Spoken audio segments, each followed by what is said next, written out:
Hello everyone, once again welcome to all of you on Matix NEET YouTube channel. I hope आप सारे लोग बहुत अच्छे होंगे। आज के इस वीडियो में हम बात करने वाले हैं एएफएमसी के बारे में। एएफएमसी का फुल फॉर्म होता है आर्म फोर्स मेडिकल कॉलेज। नाम से ऐसे देखने में लगता है कि कहीं ये आर्मी से रिलेटेड है कुछ, तो आर्मी के बच्चों के लिए ही बना होगा। जो लोग आर्मी के अंदर में सर्व कर रहे हैं उन्हीं के ही बच्चों के लिए कहीं ना कहीं ये कॉलेज होगा, बट ये ऐसा नहीं है। और ये ओपन टू ऑल अपॉर्चुनिटी है। कोई भी पर्सन जिसने नीट यूजी एग्ज़ाम दिया है वो इसके अंदर में एडमिशन है वो ले सकता है। उसके बस कुछ एलिजिबिलिटी क्राइटेरियाज हैं जो आपको फॉलो करने होते हैं और कुछ उसका प्रोसीजर है जो आपको फॉलो करना पड़ता है। आइए एक एक करके आज के इस वीडियो में सारी चीज़ें अपन देखते हैं। सबसे पहले आज हम इस वीडियो में बात करेंगे एएफएमसी क्या होता है बेसिकली, उसके बारे में। देन उसका काउंसलिंग प्रोसीजर, फिर उसके सीट मैट्रिक्स वगैरह के बारे में बात करेंगे। फिर उसका एलिजिबिलिटी क्राइटेरिया क्या है एडमिशन के लिए, उसके बारे में डिस्कस करेंगे। जो एएफएमसी के अंदर में फाइनली जो मेरिट होती है वो कैसे डिसाइड होती है उसके बारे में भी अपन बात करेंगे। कट ऑफ पिछले कुछ साल से क्या रही है उसके बारे में भी हम बात करेंगे। और इन बच्चों को जो है वो एक अलग से ऐसी क्या फैसिलिटीज़ मिलती हैं जो बाकी गवर्नमेंट मेडिकल कॉलेजेस वाले बच्चों को नहीं मिलती, वो भी मैं आपको बताऊंगा। इन बच्चों को अलग से क्या अलाउंसेस वगैरह मिलते हैं। एएफएमसी के अंदर में अगर आप एडमिशन लेते हो तो हर कॉलेज का अपना एक बॉन्ड होता है। एक कॉलेज का बॉन्ड होता है और दूसरा सर्विस बॉन्ड जिसको बोलते हैं वो होता है। तो एएफएमसी में क्या है बॉन्ड का सिनेरियो वो अपन बात करेंगे। और एएफएमसी से पास आउट होने के बाद में what will be your career path, we will discuss these many topics in our today's video. So let's start from introduction of AFMC.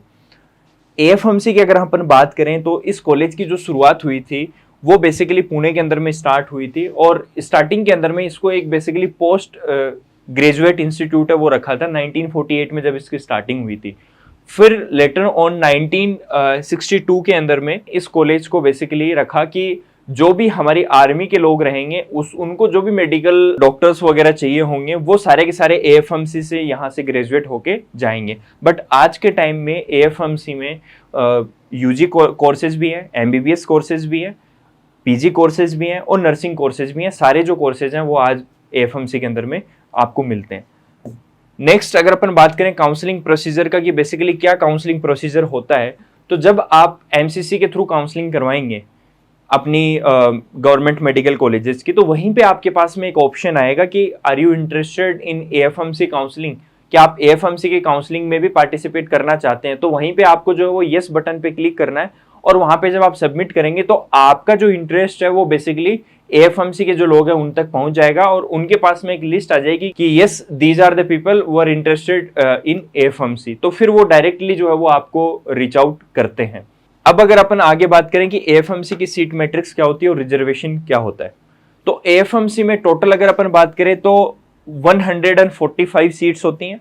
Out of 145 boys के लिए 115 सीट रिजर्व रहती है, girls के लिए 30 सीट रिजर्व रहती हैं। उसके लिए बेसिकली ये 2000 बच्चों को जो है वो कैंडिडेट्स को आप बोल सकते हो स्क्रीनिंग के अंदर में फाइनल करते हैं।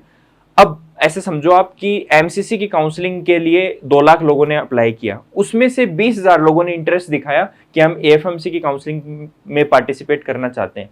एएफएमसी के पास उन 20,000 का डेटा है, उनमें से वो टॉप 2000 जो बच्चे होंगे उनको सेलेक्ट कर लेंगे। टॉप 2000 में 1600 बॉयज सेलेक्ट करेंगे, 400 जो है वो गर्ल्स सेलेक्ट करेंगे।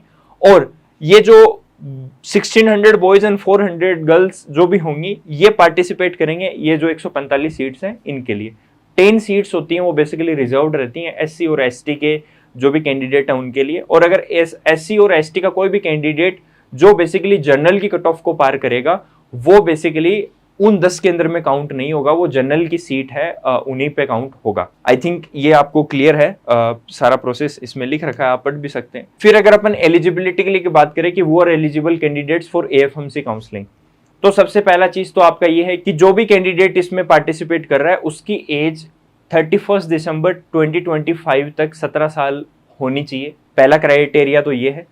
इसी में मैक्सिमम एज उस पर्सन की 23 साल हो सकती है, वो 24 साल का नहीं होना चाहिए 31 दिसंबर 2025 तक का। ये पहला क्राइटेरिया है। दूसरा क्राइटेरिया अगर अपन बात करें तो अनमेरिड होना चाहिए। अब अगर किसी का बाल विवाह हो गया आप में से तो आपका अगर कितना भी मन हो आर्मी के अंदर में ऑफिसर बनने का, आप नहीं ज्वाइन कर पाओगे इसको। तीसरा क्राइटेरिया, आप जो ये कोर्स होता है उसके during the course like you can't marry to someone, आप किसी से शादी नहीं कर सकते। अब अगर आपने प्लानिंग कर रखी थी कि हाँ 3-4 दिन में घर वालों ने लड़की ढूंढ लिया, मैंने ढूंढ लिया, शादी हो जाएगी, या लड़का ढूंढ लिया, मतलब दोनों जेंडर्स के लिए बोल रहा हूँ, तब भी आप इसमें पार्टिसिपेट जो है वो नहीं कर पाएंगे। आपको थोड़ा सा रुकना पड़ेगा। अगर आप वेट कर सकते हैं तब आप इसकी काउंसलिंग में पार्टिसिपेट कर सकते हैं। फिर नेक्स्ट जो पॉइंट है उसमें लिखा है कि जो आपके सब्जेक्ट्स हैं लाइक इंग्लिश हो गया, फिजिक्स हो गया, केमिस्ट्री हो गया, इनका जो क्यूमुलेटिव है, जैसे अपन पीसीएम निकालते हैं ना फिजिक्स केमिस्ट्री मैथ का, वैसे इन तीनों का आप क्यूमुलेटिव निकालो तो 60% से जो है वो आपके ज़्यादा मार्क्स होने चाहिए और आपने पहले अटेम्प्ट में इसको पास किया। और इंडिविजुअली बात करें, जैसे हो सकता है किसी का इंग्लिश मान लो वीक है, तो इंडिविजुअली आपके 50 मार्क्स तो 100 में से यानी 50% स्कोर तो होना ही चाहिए बोर्ड एग्जाम के अंदर में, तभी जो है वो आप इसको पार्टिसिपेट कर सकते हैं। फिर एक कंडीशन और लिखी है कि जो 10th एग्जामिनेशन में मैथमेटिक्स की एग्जाम थी ना, उसके अंदर में भी आप जो है वो पास होने चाहिए। So like these are the conditions जो आपको फुलफिल करनी है एएफएमसी की काउंसलिंग के अंदर में पार्टिसिपेट करने के लिए। अब अगर अपन बात करें फाइनल जो मेरिट होती है वो बेसिकली एएफएमसी में किस तरीके से डिज़ाइन होती है, कैसे फाइनली जो मेरिट है वो निकल के आती है, जिसके बेसिस पे फिर वो कैंडिडेट को सिलेक्ट करते हैं। जो 2000 कैंडिडेट वहाँ पे गए हैं उनमें से वो कैसे सिलेक्ट करेंगे। तो जाते ही आपका क्या होगा, सबसे पहले तो एक टॉयलर करके एग्जाम होता है। इसके अंदर में आपका बोल सकते हो आपकी इंग्लिश लैंग्वेज आता है, कॉम्प्रिहेंशन वो आपका देखते हैं, लॉजिकल एंड जो भी रीजनिंग वाला पार्ट होता है वो आपका देखते हैं। उसमें 40 क्वेश्चंस आपके पास में आएंगे, ईच क्वेश्चन 2 मार्क्स का होगा और अगर नेगेटिव कर दिया आपने तो 0.5 मार्किंग है वो नेगेटिव मार्किंग रहेगी। 30 मिनट्स का जो है वो एग्जाम होगा। तो पहला तो आपका ये टेस्ट लेंगे, फिर उसके बाद में एक साइकोलॉजिकल असेसमेंट करेंगे, इसको बेसिकली पीएटी बोलते हैं, पैट हम बोल सकते हैं। ये क्वालिफाइंग होता है, इसका कोई ऐसे स्कोर है वो काउंट है वो कि नहीं होता है। फिर इंटरव्यू के मार्क्स होंगे, 50 मार्क्स का जो है वो आपका एक इंटरव्यू रहेगा। फिर एक मेडिकल एग्जाम भी ये लेते हैं, मतलब थोड़ा फिटनेस टेस्ट होता है, उसमें आपकी कुछ काइंड ऑफ जांचें वगैरह हैं वो करेंगे वहाँ पे, वो देखेंगे कि आप जो है वो वहाँ पे फिट हो कि नहीं हो उनके लिए, जो भी उनके क्राइटेरियाज है। तो इस तरीके से करके उनका एक पूरा असेसमेंट है वो रहता है। अब अगर अपन थोड़ा सा उसको डिटेल में देखें तो नीट का जो स्कोर आएगा आपका वो 720 से आया। तो सपोज अगर आपका 600 स्कोर आया नीट के में, ये 600 आपने ऑब्टेन किया, टॉयलर आपका 80 मार्क्स का होता है, मान लो आपने 60 मार्क्स उसमें ऑब्टेन किए, टोटल स्कोर आपका 800 हो जाएगा। 720 तो नीट वाला और 80 टॉयलर वाले, और इधर भी इनको ऐड कर लो आप, 660 आपके आउट ऑफ 800 मार्क्स आ गए। अब इसको क्या करते हैं, वो नॉर्मलाइज करते हैं, स्टैंडर्डाइज करते हैं। स्टैंडर्डाइज कैसे करते हैं, इसको डिवाइड बाई 4 कर देते हैं, कि वो मानते हैं कि 200 में से मार्क्स कितने आए आपके, तो 800 को डिवाइड बाई 4 कर दो, तो इधर भी आप डिवाइड बाई 4 कर दो, तो 200 में से आपके 165 मार्क्स आए। फिर इंटरव्यू का स्कोर है वो डायरेक्टली काउंट होगा आपका, 50 मान लो था, उसमें से 35 आया। फिर फाइनल स्कोर जो बनेगा आपका वो 200 प्लस 50 इक्वल्स टू 250 और उसमें 200 मार्क्स आए। तो ये बेसिकली फाइनली एक सबका एक स्कोर हो गया कि ये जो 200 मार्क्स आए हैं ऐसे सबका अपना अपना अपना एक स्कोर रहेगा और उस सेलेक्ट कर लेंगे वो। इस तरीके से करके वो फाइनली अपनी मेरिट लिस्ट निकालते हैं। अब अगर अपन थोड़ा लास्ट ईयर की बात करें कि लास्ट ईयर में कट ऑफ है वो कैसा सा रहा था, तो आप देखेंगे 2020 में 618 था बॉयज का कट ऑफ, गर्ल्स का कंपैरेटिवली ज्यादा था। एक कॉमन ट्रेंड है कि गर्ल्स की जो कट ऑफ है वो बॉयज से ज्यादा है, तो इसका आप सिंपल सा लॉजिक ये समझ सकते हो कि जो गर्ल्स की सीट है वो भी काफी कम है। इस बार तो मुझे ऐसा लग रहा है कि ये जो 656 और 675 वाला आंकड़ा ये तकरीबन अंडर 550 रहना चाहिए, जितना मुझे आइडिया लग रहा है कि 550 मार्क्स अगर किसी के हैं तो वो दोनों की कट ऑफ है उसको क्वालिफाई कर देगा। बाकी एग्जैक्ट क्या रहेगा ये तो जब रिजल्ट आएगा तभी पता चलेगा। फैसिलिटीज क्या मिलती हैं, सबसे जो इंटरेस्टिंग पार्ट होता है ना मेरे को, तो ये जो फैसिलिटीज और जो वहाँ का लाइफस्टाइल होता है वो मेरे को अच्छा लगता है। मतलब जब हम आईआईटी में पढ़ते थे तब वहाँ से भी डायरेक्टली एसएसबी के अंदर में रिक्रूटमेंट होता था। मतलब आप लोग जैसे मेडिकल वाले बच्चे हैं वो वहाँ पे डॉक्टर बन के जाते हैं, और वहीं पे ही जो टेक्निकल एंड से जो ऑफिसर्स होते हैं वो जनरली लोग आर्मी वाले आईआईटीज वगैरह से रिक्रूट करना पसंद करते हैं। वहाँ डायरेक्टली आपका इंटरव्यू होता है। तो कुछ फ्रेंड्स भी हैं जो आर्मी में जॉब कर रहे हैं अपनी, तब उनसे पता चलता है तो ऐसा लगता है कि ये चीज़ें पता नहीं थी हमें तो पहले कि ऐसा भी होता है क्या। तो ये लाइफस्टाइल और जो वहाँ पे मतलब पूरा एकदम डिसिप्लिन वाला थोड़ा एनवायरनमेंट रहता है, अगर आपको ये पसंद आता है तो डेफिनेटली आपको जो एएफएमसी में ट्राई करना चाहिए। अगर अपन फैसिलिटीज़ की बात करें, हॉस्टल मेस ये सारे वहाँ पे अलग से रहते हैं और खाना भी बहुत अच्छा मिलता है। प्लस जो अदर इंफ्रा है वहाँ पे, लाइक आप देख सकते हैं स्विमिंग पूल वगैरह, इंडोर बैडमिंटन कोर्ट, ये आपको फैसिलिटीज़ हैं वो एएफएमसी पुणे में मिलती हैं। तो वो जो कि काफ़ी अच्छा है बेसिकली, ये आपको एक नॉर्मल किसी गवर्नमेंट मेडिकल कॉलेज में कहीं पे भी नहीं मिलेंगी। कुछ स्पेशल अलाउंसेज भी मिलते हैं जो कि बाकी गवर्नमेंट मेडिकल कॉलेज वाले बच्चों को नहीं मिलता। मतलब ये जो अलाउंसेज हैं ये बाकी बच्चों से आपको जो है वो अलग बनाता है। आइए एक एक करके देखते हैं, मज़ेदार अलाउंसेज है। सबसे पहले अगर अपन देखें तो आपको वहाँ पे बढ़िया से राशन वासन जो भी आपका मेस में मिलता है फूड, वो आपको वहाँ पे मिलेगा। हॉस्टल का अकोमोडेशन भी लाइक साथ में ही वहाँ पे प्रोवाइड कराया जाएगा। आप जब घर पे आएंगे तो आपकी टिकट है उसका पैसा आपको नहीं देना, थर्ड एसी का जो पैसा है वो गवर्नमेंट आपको पे करेगी। सोचिए कितनी अच्छी चीज़ है आने का और जाने का। फिर जब आप पास आउट होने के बाद में सर्विस करने लग जाएंगे तो आपको सेकंड एसी का किराया वो घर पे आने जाने के लिए मिलेगा। बुक्स खरीदने का भी पैसा है वो आपको मिलता है वहाँ पे। फिर स्टेशनरी का भी आपके लिए अलाउंसेज रहता है। फिर उसके बाद में यूनिफॉर्म भी आपको खरीदने के लिए पैसा मिलता है, 6000 रुपीज़ मिलता है। हेयर कटिंग का भी पैसा मिलता है, खुद के पैसे से भी आपको बाल नहीं कटवाने, है ना। वॉशिंग मशीन के पैसे मिलते हैं आपको, आयरन करने के लिए मतलब पैसे मिलते हैं। मतलब हर चीज़ को जो है वो बोल सकते हो कि आपको वहाँ पे पैसे दिए जाते हैं।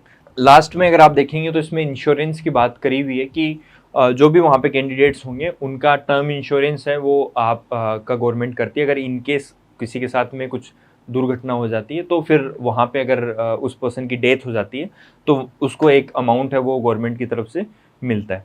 तो ये बेसिकली कुछ अलाउंसेस थे जो बाकी गवर्नमेंट मेडिकल कॉलेज में नहीं मिलते बट एएफएमसी के अंदर में बच्चों को मिलते हैं। ये अगर आप देखेंगे इसमें लिखा हुआ है कि जो भी पर्सन वहाँ से एमबीबीएस करता है तो उसको 7 साल तक तो वहाँ पे जॉब करनी पड़ेगी।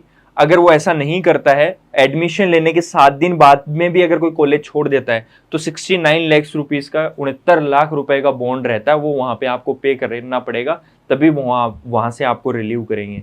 तो मतलब अगर आपको मन है वहाँ जाना है और नौकरी करनी, और मैं तो बोलूँगा परमानेंट, अगर मान लो वहीं पे जॉब करने का आपका मन है, ऐसा लाइफस्टाइल चाहिए, तभी आप एएफएमसी में पार्टिसिपेट करना। अदरवाइज ऐसे ट्रायल बेसिस पे आप बिल्कुल भी इंटरेस्ट जो है वो उस टाइम में ना दिखाएं ड्यूरिंग द काउंसलिंग। फिर इनके बात करें कैरियर का जो रोड मैप है वो कैसा रहता है, तो जनरली जो लोग एएफएमसी के अंदर में अपनी एमबीबीएस करते हैं तो उसमें 50% लोगों को तो परमानेंट कमीशन मिल जाता है, यानी फुल टाइम गवर्नमेंट जॉब मिल जाती है। 50% को शॉर्ट कमीशन जो जॉब होती है, शॉर्ट सर्विस कमीशन रहता है, मतलब उसमें टेम्परेरी बेसिस पे या फिर कॉन्ट्रेक्चुअल आप उनके साथ में काम करते हैं। बट जितना मुझे पता है ये भी फिर परमानेंट में कन्वर्ट हो ही जाता है।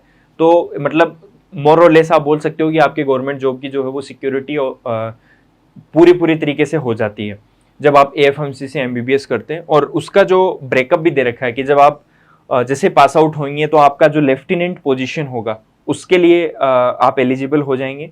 ये उसमें इनकम का दे रखा है कि जो भी लेवल इनका रहता है, पे ग्रेड रहता है, वो 10 के हिसाब से आपको मिलेगा। फिर जैसे आपकी इंटर्नशिप कंप्लीट हो जाएंगी then you will become a captain बनेंगे आप। फिर 4 साल बाद में आप मेजर बनेंगे, फिर उसके 7 साल बाद में लेफ्टिनेंट कर्नल आप बनेंगे। और फिर उसके बाद वाला जो जितने भी लेवल्स होते हैं वो आपके सिलेक्शन पे होते हैं, वो फिक्स नहीं होते हैं। वो कौन कितना अच्छा काम करेगा उसके बिहाफ पे सारा का सारा पार्ट रहेगा।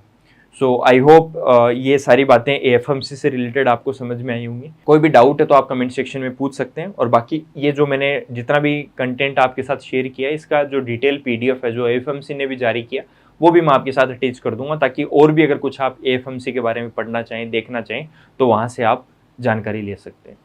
So thanks for watching the video. और ऐसे ही और वीडियो के लिए जो नीट यूजी 2025 काउंसलिंग के लिए आपको चाहिए तो आपको इस चैनल पे मिलेंगे, आप इस चैनल को सब्सक्राइब कर सकते हैं। Thank you.